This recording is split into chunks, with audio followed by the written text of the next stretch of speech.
Los sistemas educativos en el mundo viven uno de sus más grandes retos históricos. En México, 2 millones de estudiantes abandonan las escuelas privadas.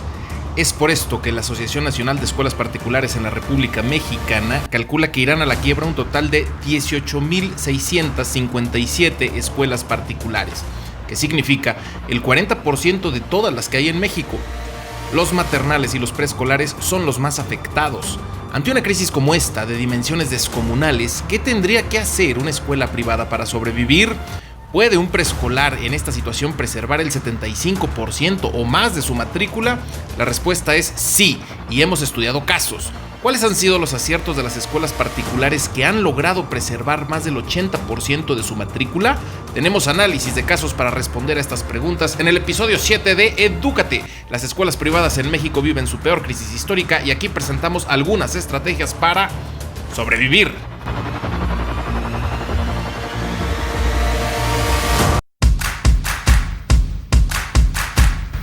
Bienvenidos a Edúcate, un podcast para hablar sobre educación, de una manera inspiradora, pero sin cursilerías, ingeniosa y muy bien documentada.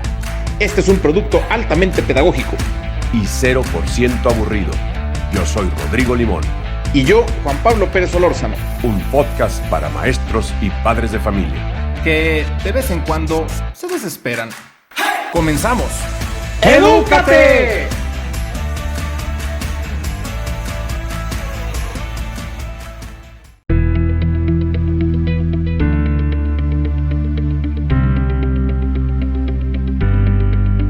Señor Limón, el coronavirus nos tiene como espantapájaros, sin movimiento y nomás esperando a que llegue una vacuna o algo así. No, en realidad los espantapájaros por lo menos pueden estar afuera sin miedo a contagiarse. Nosotros estamos un poquito peor que ellos. En fin, así de optimista decidí arrancar este episodio 7 de Edúcate con un tema hartamente interesante que es la supervivencia de las escuelas particulares durante el cierre por la pandemia. Revisando casos, imagínense, hay escuelas que han logrado preservar más del 90% de su matrícula. También hay escuelas cuya reinscripción cayó por debajo del 50%. Vemos, por un lado, testimonios de padres de familia que dicen: ¿para qué sigo pagando una colegiatura si no pueden ir a la escuela? En cambio, otros padres de familia dicen: yo por ningún motivo lo sacaría, estamos muy contentos con la escuela. Hoy vamos a explorar por qué unos papás siguen viendo valor en la escuela de sus hijos aunque el plantel esté cerrado y por qué otros no lo ven. ¿Cuáles son los aciertos más significativos de los centros escolares que han logrado mantener los números de su población escolar? También tenemos que hablar sobre homeschooling, que es una inquietud de muchos, que por ahí me han dicho que a usted no le gusta el homeschooling, pero vamos discutiendo el asunto. ¿Y usted qué, señor Limón? ¿Ya se inscribió para el próximo año escolar? ¿Ya le entregaron sus útiles escolares? ¿Ya diseñó su estrategia para copiar en los exámenes? Cuéntenos, ¿cómo le va? Como espantapájaros, ¿verdad? Así algunos parecen, pues por no poder ir al salón de belleza o al peluquero. Bueno, y sí, claro, ya estoy inscrito y ya mero me llega mi mochila con los libros, mi uniforme, que para este ciclo escolar se dice que serán unos shorts y en vez de zapatos mandarán chanclas. Bueno, Juan Pablo, como bien dices, son momentos importantes y decisivos para los padres de familia, y esas decisiones pues afectarán las finanzas y la posible supervivencia de algunas escuelas. Y también, por supuesto, el progreso en el aprendizaje de los niños. Has escuchado muy bien, no me gusta el homeschooling, Juan Pablo, pero el original, es decir, el que algunas personas piensan que es mejor que la escuela tradicional. Porque lo que ahora se ha dado por llamar homeschooling, pues no lo es. Mira, de entrada no desarrollan su propio proyecto pedagógico, solo toman clases en casa. Y aparte, pues no es opcional. Bueno, es opcional porque la alternativa sería no estudiar nada, claro. Bueno, y como bien comentas, hay escuelas que les ha ido mejor que a otras con los pagos y las reinscripciones, pero al final la mayoría de los padres de familia están nerviosos, unos enojados con la situación general y queriendo desquitarse con quien se pueda. Y la escuela pues es un buen objetivo para descargar su frustración. Claro, dentro de las escuelas hay de todo.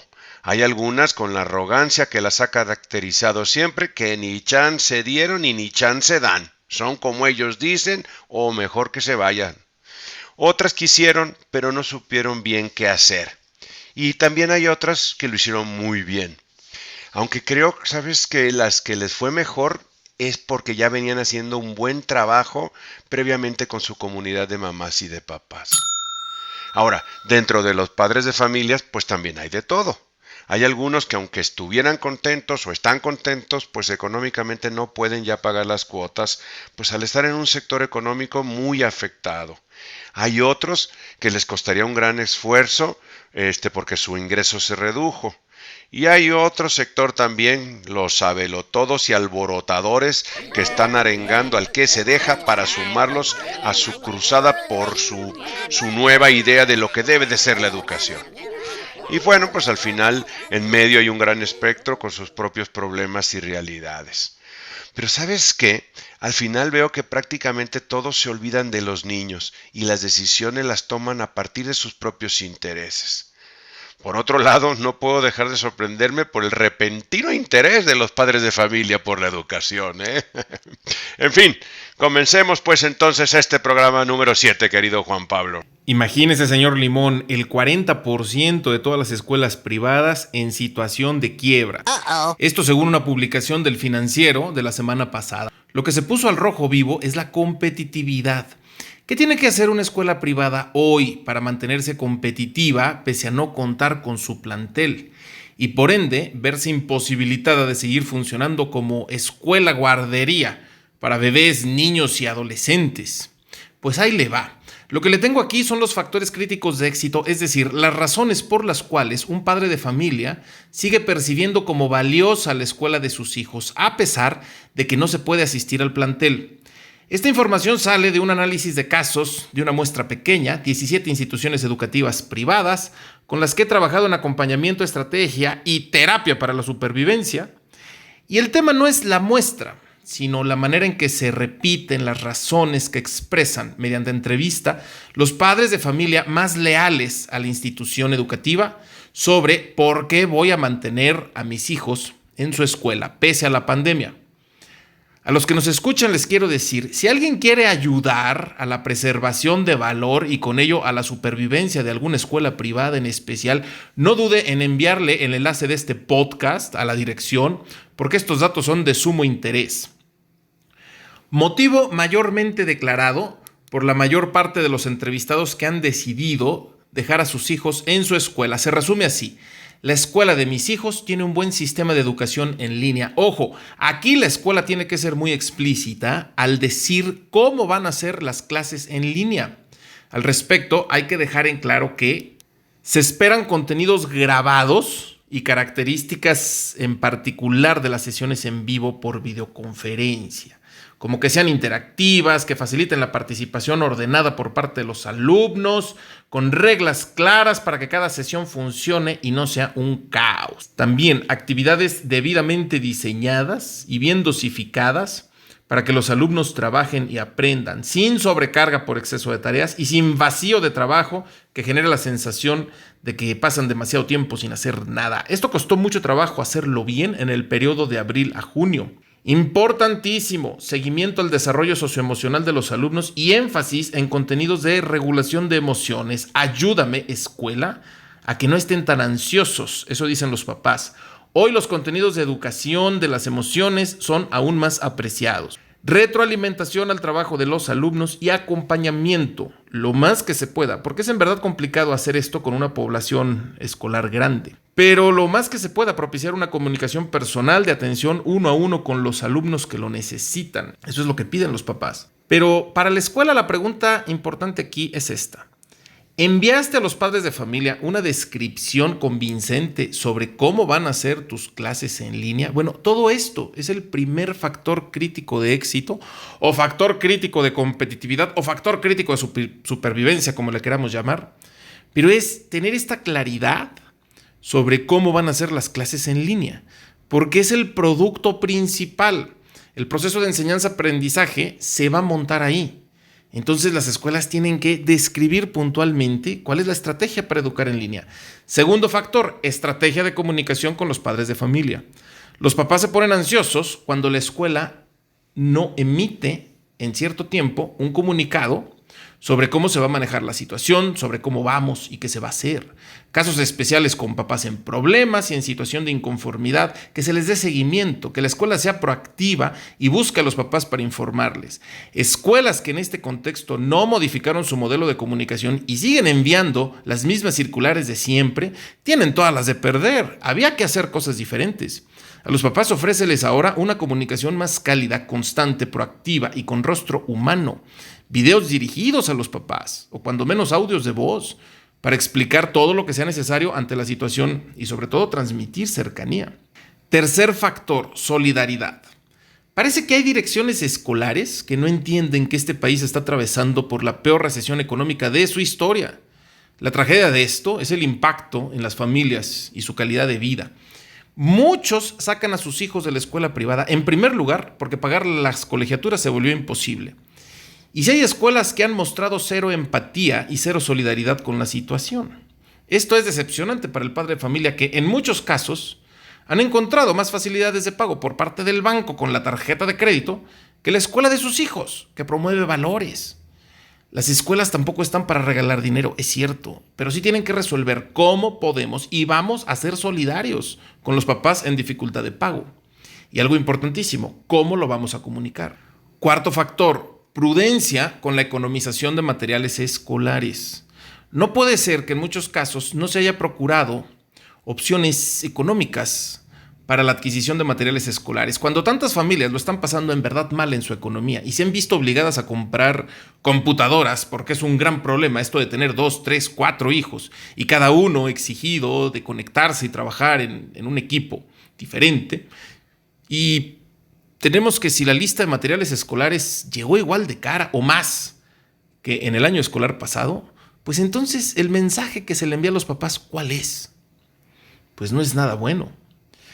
Señor Limón, hay escuelas privadas, no baratas, ni son casos excepcionales tampoco. Hay escuelas, muchas, que han acertado en generar confianza y consolidar la unión con su comunidad de padres de familia y han logrado preservar hasta el 90% de su matrícula. Y hay muchas escuelas que no, que cayeron por debajo del 50%. Ahora, seamos francos, el mayor nivel de dificultad al respecto lo viven los preescolares. Y mis respetos, en verdad, mis respetos, toda mi admiración a los maternales que se han preservado acompañando en línea a las mamás. Maternales. Y sí hay. Y son muchos casos. Claro, muchísimos también han cerrado. Pero los que se mantienen, algo hicieron bien, ¿no? La comunicación, la cercanía y la calidez con los padres de familia. Señor Limón, yo sé que usted ha ayudado a algunos preescolares a mantenerse a flote en esta crisis. Y yo le quiero preguntar, ¿de qué depende que un preescolar pueda atravesar exitosamente por este desierto? Muy interesante y claros tus comentarios, Juan Pablo. Uf, qué panorama tan desolador para algunas escuelas, ¿eh? Yo creo que el sistema educativo fue puesto a prueba con esta pandemia y demostró que está lejos de ser perfecto y más cerca de ser bastante deficiente. Nos hemos cansado de decirles a las instituciones educativas y a los papás que la educación no es responsabilidad solo de la escuela, sino de ambos. Pero por diferentes motivos no lograron consolidar esa relación y crear la confianza mutua. Por eso hoy en día vemos cómo muchos padres de familia abandonan las escuelas a su suerte, demostrando que no son prioridad en sus vidas. Fíjate, argumentan cualquier tipo de razones para abandonar la nave. No reconocen que la escuela es parte fundamental de la vida de los niños. Están dispuestos a jugársela con los advenedizos y mercenarios que han aprovechado la confusión para hacer su agosto. Por supuesto, existe la terrible realidad para muchos que simplemente ya no la pueden pagar. Otros exigen descuentos, sin otra razón que es que no están asistiendo. Y si bien las escuelas privadas han cometido muchos errores, siguen siendo la mejor opción para la educación de nuestros niños. Con respecto, Juan Pablo, acerca de mi asesoría, algunas de ellas, te contaré esto. Mira, desde el principio les dije que se enfocaran en mantener contentos y satisfechos a los papás, porque el problema principal, simple y llanamente, sería cobrar las cuotas. Así que deberían ofrecer más que solamente mantener las clases a distancia.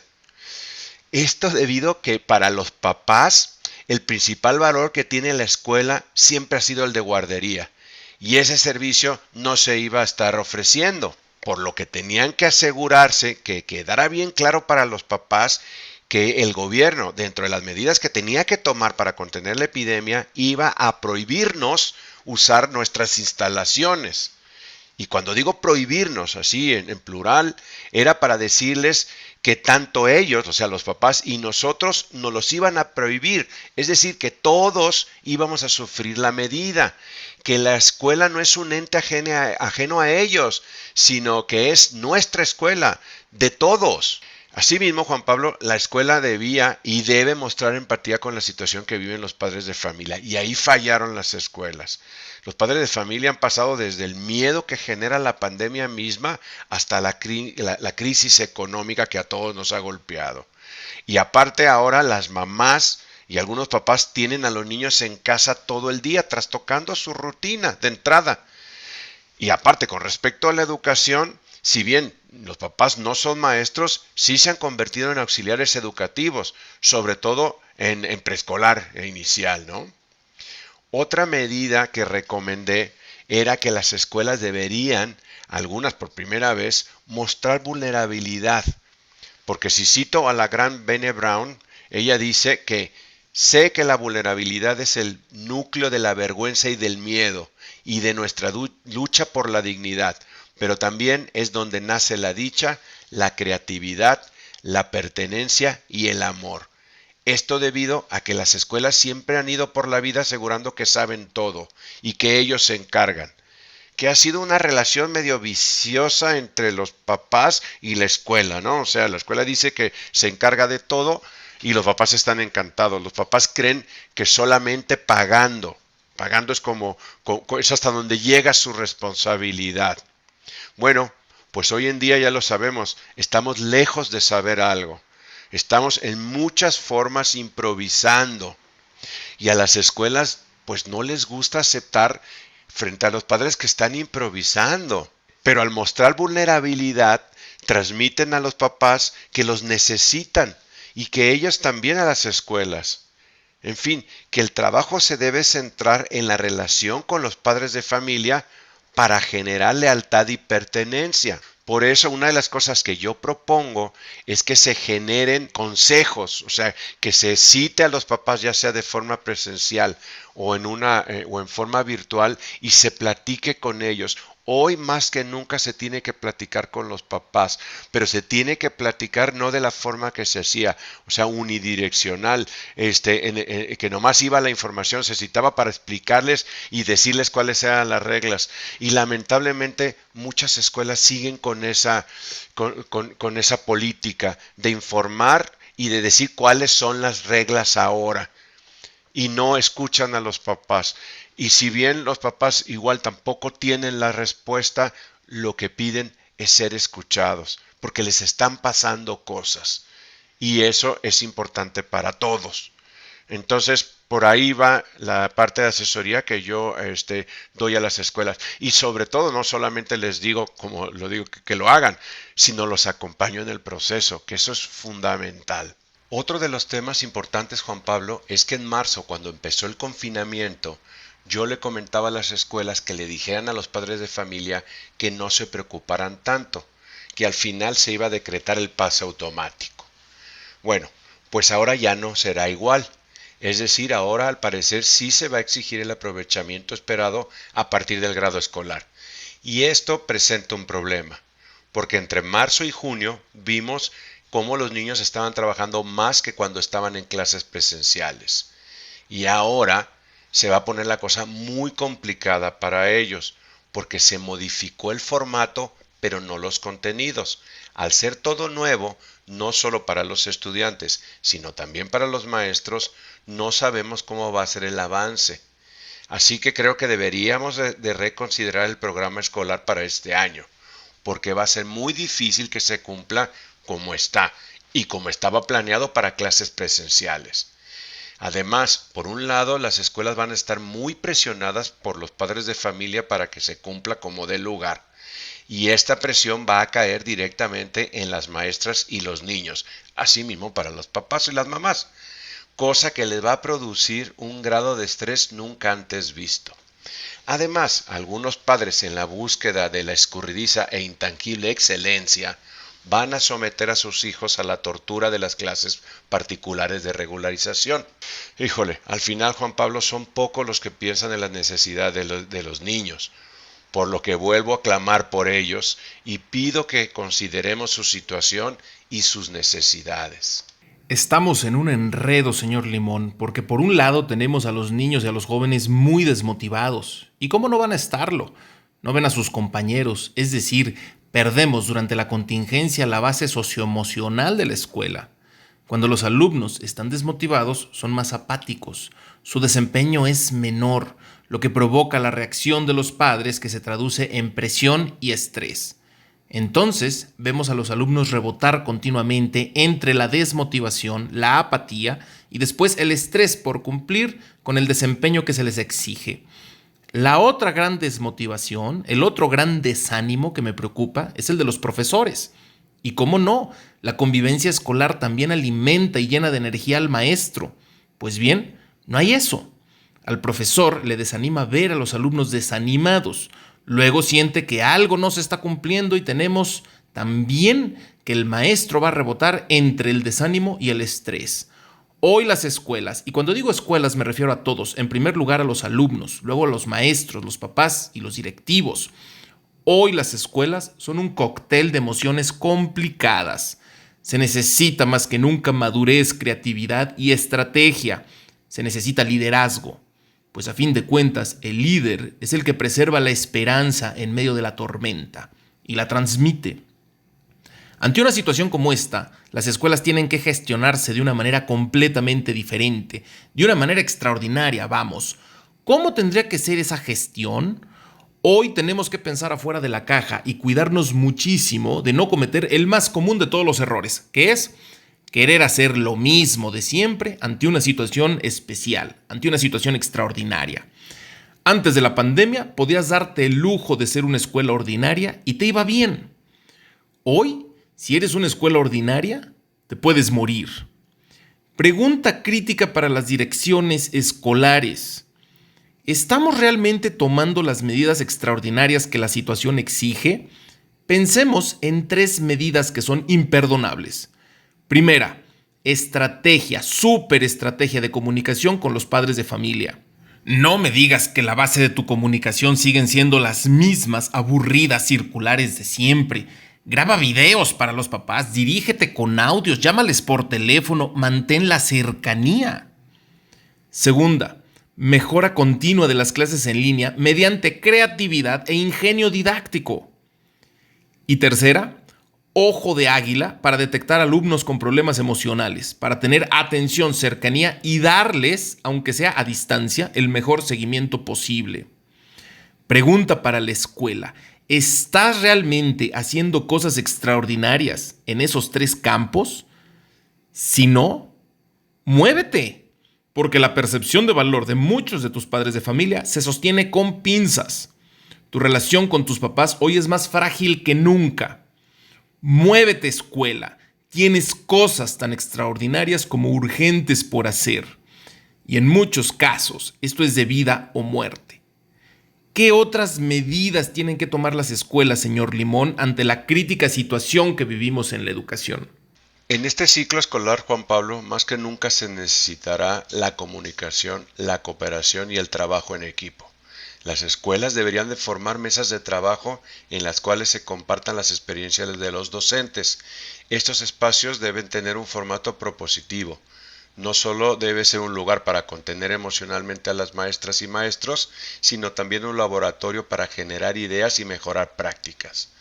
Estos espacios no son comunes en las escuelas, a veces porque no le dan la importancia o porque dicen que no hay tiempo. Bueno, pues hoy en día sí se deberían dar ese tiempo. Será fundamental para este nuevo ciclo escolar el apoyo incondicional de los docentes. Aparte de este espacio para docentes, se debe generar uno con los padres de familia. Las escuelas se deberán enfocar en las familias que apostaron por la institución y evitar a toda costa que puedan abandonar. y solo lo van a lograr si están en constante comunicación con ellos para poder ir respondiendo a sus dudas.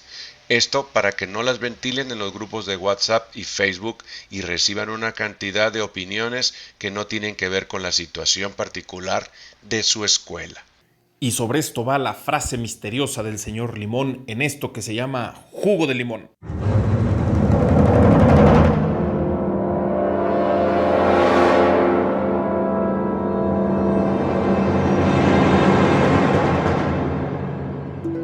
Esto es jugo de limón.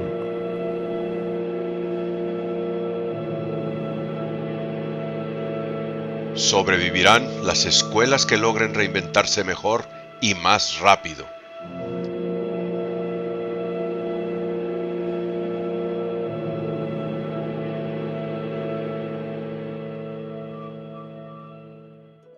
Pues ya para finalizar, Juan Pablo, solo me gustaría decir que espero que no solo las escuelas sobrevivan, sino que renazcan como aves fénix y se reinventen, porque esta es una gran oportunidad. Y hago un llamado a los padres de familia para que la decisión que tomen la hagan pensando principalmente en lo que es mejor para sus hijos. Hasta la próxima. Comparto ese mismo deseo y esa esperanza, señor Limón, que las escuelas renazcan, que se reinventen. Pues bien, con esto hemos llegado al final de Edúcate, episodio 7. Muchísimas gracias por habernos escuchado. Pronto estaremos con más sobre educación, escuelas y esta situación extraordinaria de la que tenemos que salir adelante. Muchas, pero muchas gracias y mucha, pero mucha esperanza. Seguimos. Esto fue ¡Edúcate! Nos veremos en el próximo episodio.